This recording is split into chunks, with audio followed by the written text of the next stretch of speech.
All right, everyone. The other day on the tarmac, Rubio was addressing reporters with regards to the Russia-Ukraine war and signaled basically Donald Trump has run out of patience. He's tired of this bullshit. And Rubio is apparently too. And so the United States is willing to simply walk away from the situation and do nothing effectively if a peace agreement is not reached. What's happening, and he says that it'll be within a matter of days. We'll see how many days that is, of course. That's slightly open-ended. He says not weeks, but days.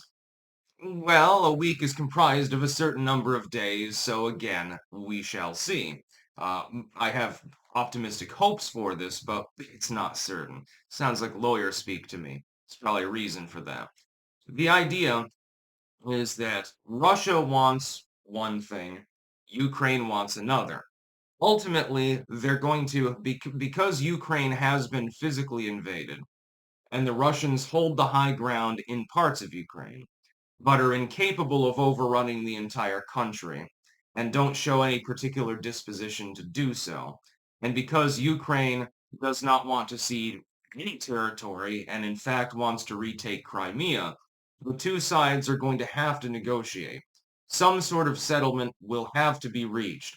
I understand that there are people out there that are really gung-ho for Ukraine and Ukrainian independence. Well, they should have all their land back.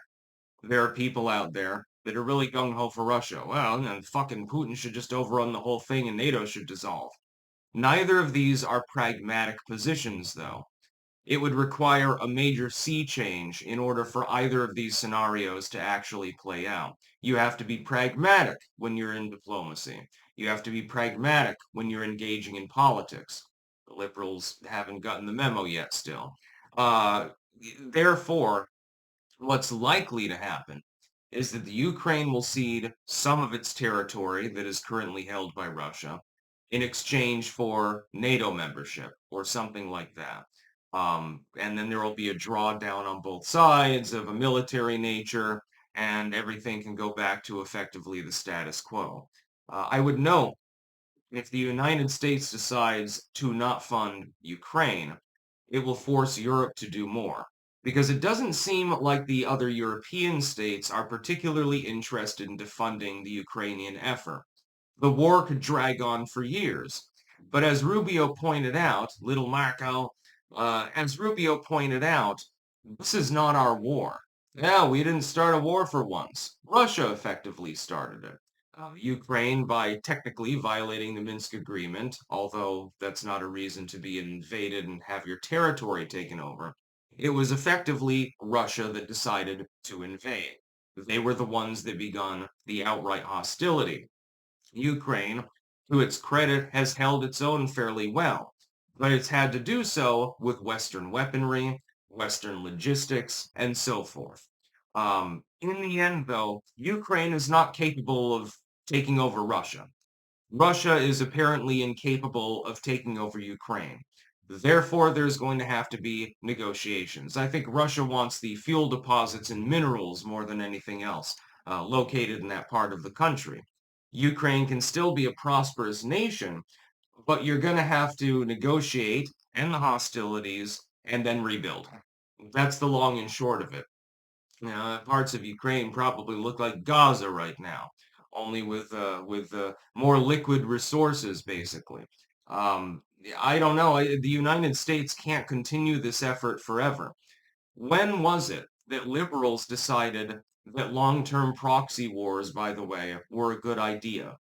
When did you sell out? I always assumed that liberals generally disliked the concept of proxy wars. We have lost more than we have won. We don't do well in them. Our involvement typically just inflames the situation, and negotiation is a far better tactic. War is what happens when diplomats fail, is an old adage. When diplomacy breaks down, that's when people start shooting each other and beating each other with clubs and stuff like that. I don't think that it's anything to be celebrated, our particular involvement within this struggle. There was never any reason for us to be involved in this struggle. Europe can take care of itself. That is your hemisphere. Our hemisphere is the Americas. What we should be doing is shoring up our American alliances. It seems El Salvador is now definitely on board with the current administration, along with Argentina. That's good news. We should be shoring up our position in the Americas as the Lord of the Americas and also in East Asia. Now, we've got plenty of European allies, and we want to be friends with them. But we can't continuously wage goddamn wars on behalf of other nations. The amount of war exhaustion within the United States at this point is pretty sheer. Except, ironically, apparently, among the fairly wealthy liberal media class and people like that, they're like, yeah, kill them. I don't want to kill any Russian. I don't want to kill any Ukrainian. I don't want to give a fuck. I don't want to get involved at all. Let them hammer it out if they want to. Europe can take care of Europe in this sense. Most of these nations are in NATO. Russia can't touch them. When people worry about, oh my God, the Russians are going to invade Estonia, that would trigger articles of war.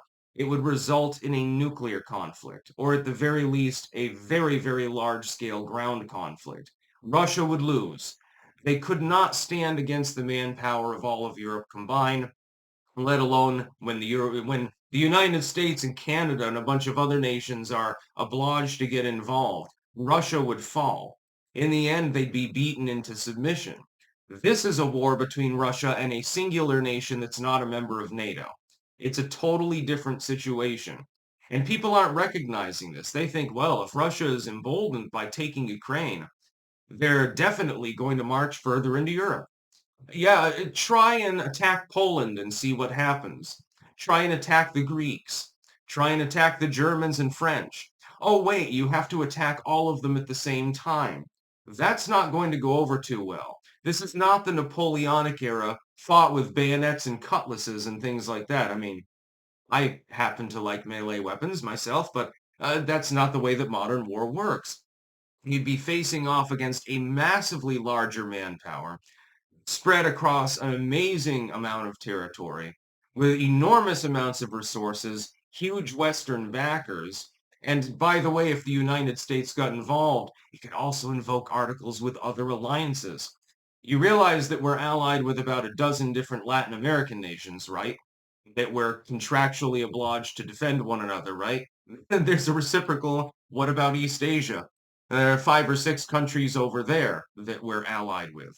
It would be World War III, and it wouldn't go well for the Russians because as the aggressor, it might not be able to invoke articles of war with its own allies. So Russia would simply get the tar beat out of it, would fall, the regime would effectively collapse, Moscow would be in flames. So excuse me if I'm not too worried about Russian aggression. Right now, they are involved in a war that we are proxy to. It makes sense to sever ourselves from this particular proxy war. That's about all. Peace out.